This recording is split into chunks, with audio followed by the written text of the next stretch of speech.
Assalamualaikum warahmatullahi wabarakatuh. Salam sejahtera untuk kita semua.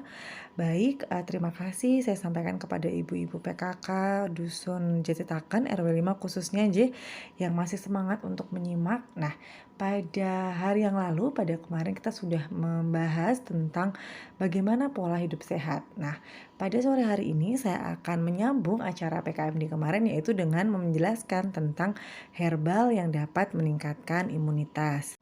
Baik, sebelum kita membahas tentang herbal apa saja yang punya potensi untuk dapat meningkatkan imunitas kita, nah mungkin kita akan bahas sedikit tentang sistem imun gitu ya. Apa sih sistem imun ini gitu ya? Sistem imun ini adalah sistem daya tahan tubuh kita jika ada paparan dari luar. Maksudnya paparan dari luar tuh berarti misalnya ada virus, ada bakteri. Nah, di dalam tubuh kita itu ada yang namanya sistem imun ini akan menjaga seperti itu tubuh kita agar tetap kuat, agar bisa menghadapi serangan dari paparan luar tersebut gitu ya, baik bakteri, virus maupun paparan luar yang lain. Nah, sistem imun ini gitu ya pada satu orang dengan orang yang lainnya itu bisa berbeda-beda gitu ya. Nah, apa sih faktor yang mempengaruhi sistem imun seseorang? Jadi ada beberapa faktor gitu ya. Yang pertama adalah faktor genetik atau keturunan. Jadi pada beberapa kasus begitu ya ditemukan bahwa memang genetik ini berpengaruh terhadap sistem imun. Kemudian faktor berikutnya adalah lingkungan gitu ya. Lingkungan misalnya tempat tinggalnya yang satunya itu tempat tinggalnya itu lokasinya sehat gitu ya, banyak pertukaran udaranya baik gitu ya. Kemudian yang satunya itu penuh polusi, terus kemudian tingkat stresnya tinggi, itu akan sangat berpengaruh.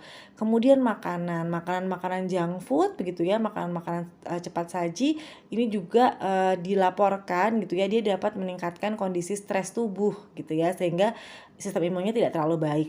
Kemudian usia begitu ya.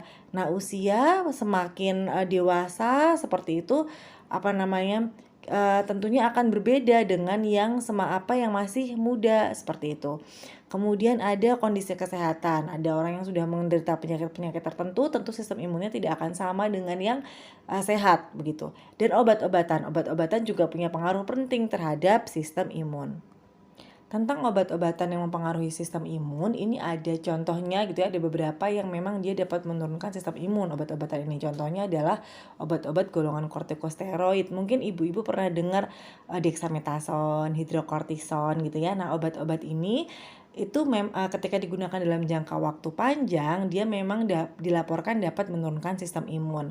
Nah, berdasarkan hal ini juga, maka kalau misalnya ada yang menyebutkan gitu ya, memang lebih baiknya kalau misalnya mau vaksin, besok pas mau vaksin COVID seperti itu ya, mau imunisasi, mau vaksin, sebaiknya tidak mengkonsumsi terlebih dahulu kortikosteroid. Jika memang mengkonsumsi, tolong disampaikan kepada petugas kesehatannya, seperti itu.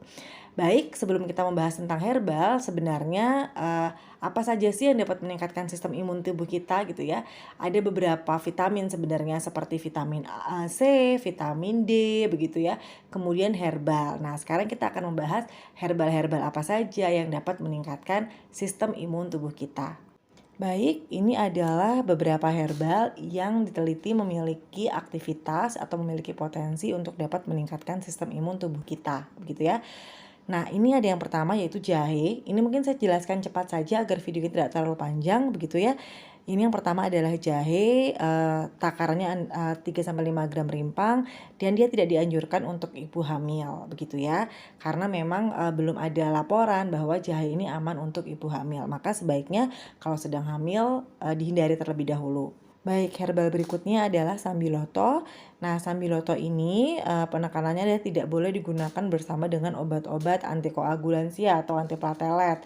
Karena takutnya akan dapat meningkatkan resiko pendarahan. Apa sih contohnya obat antikoagulansia? Misalnya adalah aspirin. Jadi jangan minum aspirin bareng sama sambiloto. Takutnya dapat meningkatkan resiko pendarahan. Herbal berikutnya adalah pegagan.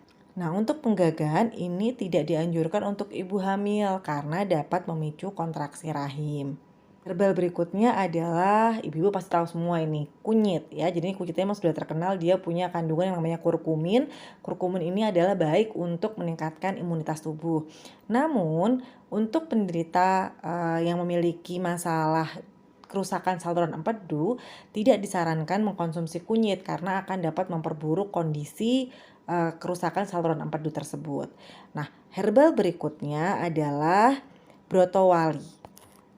Brotowali ini kita tahu bahwa rasanya pahit gitu ya. Kalau brotowali yang dipakai adalah bagian batangnya ya. Ibu-ibu pasti sudah tahu semua begitu ya.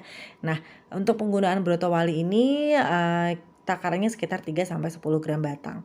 Kemudian herbal berikutnya adalah meniran. Meniran ini terkenal, jadi ibu-ibu pasti sudah tahu semua bahwa memang meniran ini sudah diteliti memiliki potensi untuk meningkatkan sistem imun tubuh kita. Bahkan sudah ada produknya di pasaran kalau mau cari ekstrak meniran begitu ya. Nah, meniran ini namun tidak dianjurkan untuk ibu hamil dan penderita gangguan ginjal. Jadi sebaiknya ibu-ibu hamil maupun penderita gangguan ginjal lebih baik menghindari mengkonsumsi meniran terlebih dahulu. Nah, herbal berikutnya adalah jinten hitam. Untuk jinten hitam ini juga terkenal dapat meningkatkan sistem imun tubuh kita gitu ya. Di Tibun Nabawi juga dipakai jinten hitam ini. Namun ada catatannya ibu-ibu. Untuk jinten hitam ini tidak boleh digunakan bersamaan dengan meniran dalam satu ramuan. Kenapa? Karena akan dapat meningkatkan efek toksik gitu ya pada hati. Toksik itu bahaya gitu lah ya. Jadi hatinya ntar takutnya organ hatinya akan buruk keadaannya, buruk kondisinya seperti itu. Maka dihindari jika ada sediaan atau obat yang ada jinten hitam dan meniran dalam satu ramuan. Tanaman berikutnya adalah temulawak. Ini juga dilaporkan punya aktivitas untuk dapat meningkatkan sistem imun tubuh kita. Nah, satu lagi herbal, ini memang bukan asli Indonesia, tapi dia sudah di beberapa uji praklinis sudah menunjukkan aktivitas untuk meningkatkan sistem imun tubuh kita adalah Echinacea ya. Ini juga sudah ada sediaannya ibu-ibu, tapi memang untuk Echinacea ini di Indonesia memang tidak banyak seperti itu. Dan sama dengan beberapa tanaman sebelumnya, untuk Echinacea sebaiknya jika sedang hamil tidak mengkonsumsi Echinacea. Baik, tadi adalah beberapa contoh herbal. Saya yakin masih banyak lagi herbal yang ibu-ibu tahu punya aktivitas meningkatkan sistem imun. Namun itu tadi saya sampaikan beberapa di antaranya. Nah, untuk ketika kita mau mengolah herbal-herbal tersebut menjadi sediaan jamu, ada beberapa hal yang perlu kita perhatikan. Yang pertama adalah kita menggunakan bahan yang panci yang bahannya itu jangan aluminium gitu. Kenapa jangan aluminium? Karena kalau misalnya pancinya aluminium, nanti dia akan dapat menyerap bahan-bahan yang berkhasiat sehingga aktivitasnya akan turun. Kemudian jadi yang apa yang bisa dipakai? Bisa stainless, bisa gerabah, atau bisa juga enamel. Mungkin ibu tahu ya. Kemudian kita harus pastikan bahwa bahan-bahan jamu itu sudah dicuci sampai bersih. Apalagi kalau kita pakainya rimpang-rimpangan ya ibu-ibu. Pastinya kan masih banyak tanah dan sebagainya. Pastikan bahwa memang bahan-bahan tersebut sudah bersih. Kemudian kita bisa menggunakan 5 gelas air. Tadi itu kan ada takarannya ya ibu-ibu, ada sekitar 3-5 gram, 5-10 gram. Nah, ibu-ibu bisa pakai takaran itu, kemudian ibu-ibu didihkan pakai 5 gelas air. 1 gelas airnya sekitar 1 gelas belimbing. Nah, sebaiknya untuk air yang digunakan ini pun sebenarnya sebaiknya airnya itu bukan air mentah ibu-ibu. Jadi airnya itu udah matang sehingga nanti kita nggak perlu ngedidihin dulu. Nah, jadi godoknya itu merebusnya itu jangan terlalu lama seperti itu. Seandainya pun memang mau digodok dulu airnya gitu ya, jangan dicampur sama bahannya. Jadi airnya itu kita godok terlebih dahulu, baru kita masukkan bahannya ketika airnya tuh suhunya sudah agak turun. Jadi nggak digodok bersamaan dengan bahan karena takutnya nanti akan rusak komponen-komponen zat aktifnya.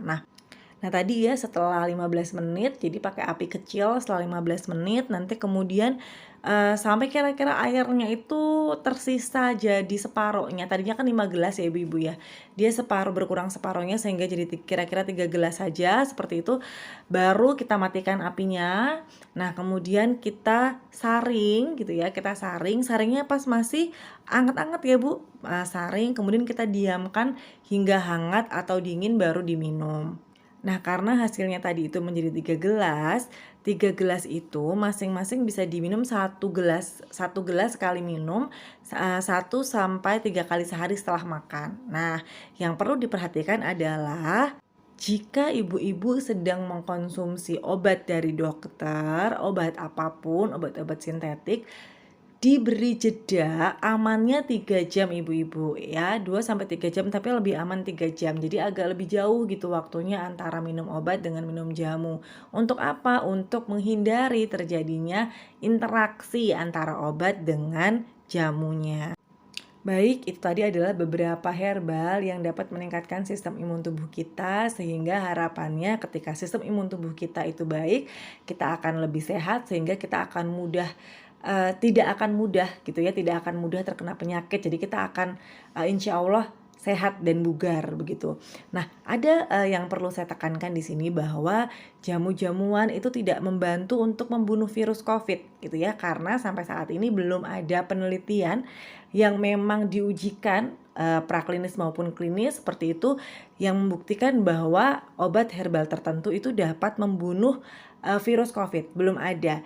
Yang ada adalah herbal-herbal tersebut itu dapat meningkatkan sistem imun tubuh kita, sehingga dia dapat, ketika sistem imun tubuh kita baik, itu akan dapat menangkal atau mencegah gitu ya, mencegah terpaparnya tubuh kita dari virus ataupun bakteri gitu ya. Virus ini adalah virus COVID-19 tentunya. Jadi harapannya ketika kita sehat, sistem imun tubuh kita baik, maka virus COVID-19 itu tidak menyerang kita. Semoga kita terjaga dan sehat selalu. Nah, sampai di sini untuk materi ini. Terima kasih. Namun nanti ada materi tambahan ibu-ibu semua. Materi tambahannya ini adalah ramuan dari Kemenkes ya. Saya ambil dari surat edaran Kemenkes nomor HK0202 di tahun 2020. Nah, di situ adalah ramuan yang dapat meningkatkan daya tahan tubuh ya. Saya tekankan dapat meningkatkan daya tahan tubuh, bukan memerangi COVID ya, bukan, tapi untuk meningkatkan daya tahan tubuh. Nanti bisa ibu-ibu coba semua di rumah, nanti akan saya lampirkan tersendiri setelah video ini. Terima kasih ibu-ibu semua. Wassalamualaikum warahmatullahi wabarakatuh.